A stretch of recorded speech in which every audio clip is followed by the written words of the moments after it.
Podcast.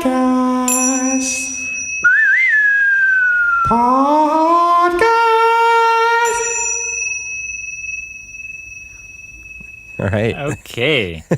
Graham here. Ashkahn here. And today's question is, what is the return on investment per tank for a successful float center?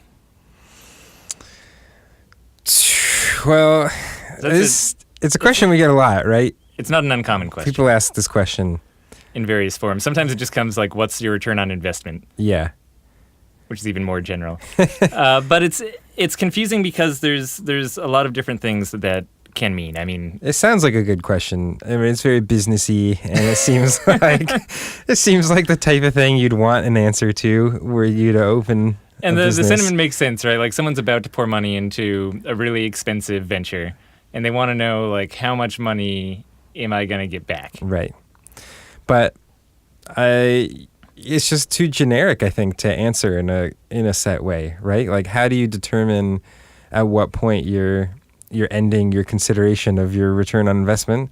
Like, is it after 1 year, after 10 years? Are you looking for, how long it's going to take to pay your loan back? Are you looking for, what's the context of this question? Yeah, and in addition, the things that you actually do to run your center, even if it is successful and you're at like 75, 80% capacity, are you running 24 hours a day like we are at Float On, or are you only running 12-hour days? What's your price? Are you managing to pack up that 75, 80% with $80 per float? Or are you packing it up with like $40 per float?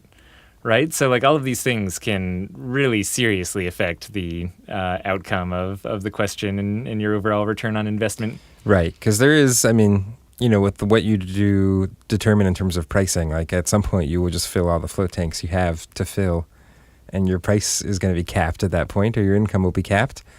And so, I don't know, there's a lot of variables, and it makes it, you can't just be like, it's 12%. That's your return on investment. Yeah. So, and the other thing I'll say is that what your investment is, I think, can differ so much from place to place. And we're talking about huge build-out processes, and some people go very different in the direction that they decide is their build-out. People are spending 4 times as much as other people to build out a float center, and like maybe those people who didn't spend as much are then 2 years in spending a bunch more to do reconstruction and stuff like that. And how does that affect this question of return on investment? Yeah, those are all really good questions as well. I feel like this is more like a daily solutions question or daily question podcast. Where we get a question and immediately toss it back at the audience. But it is like, this is one of those reasons why it's really hard for us to answer this, even just when we get it, on a daily basis of running float tank solutions or just new centers who contact us looking to start up. It's a very understandable one, and we always kind of hem and haw around like we are on this podcast because it is so dependent upon all of these different variables, even down to like, are you working the shop yourself, and are you paying yourself for your time in the shop?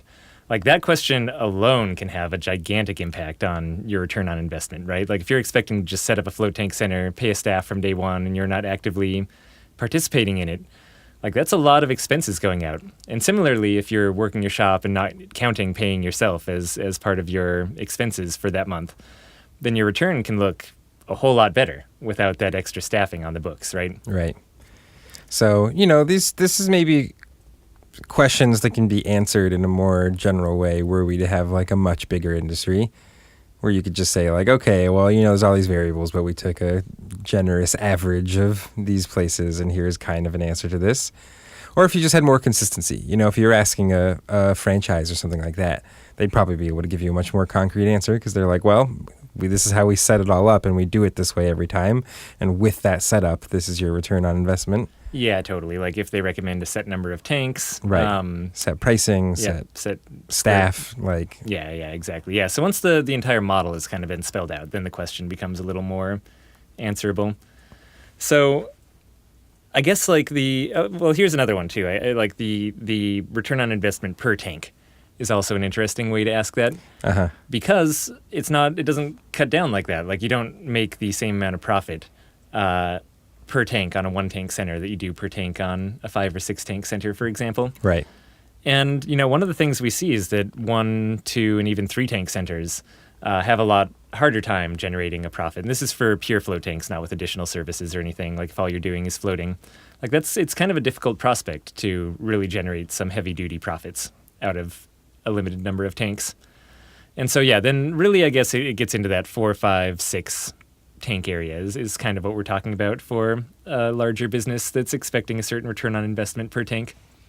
And hopefully that would be higher. So, in a successful one, I guess the profitability of a business can be something in the, what would you say, like 20 to 30% profit? Like if a business is really crushing it? Of that higher size, like 4, 5, 6 tanks.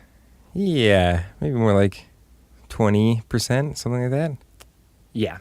Yeah, so somewhere in that range is, I guess, like if you're doing really well, in the you're generating 20% profit off of your revenue per month, I would say is kind of the doing well side of that.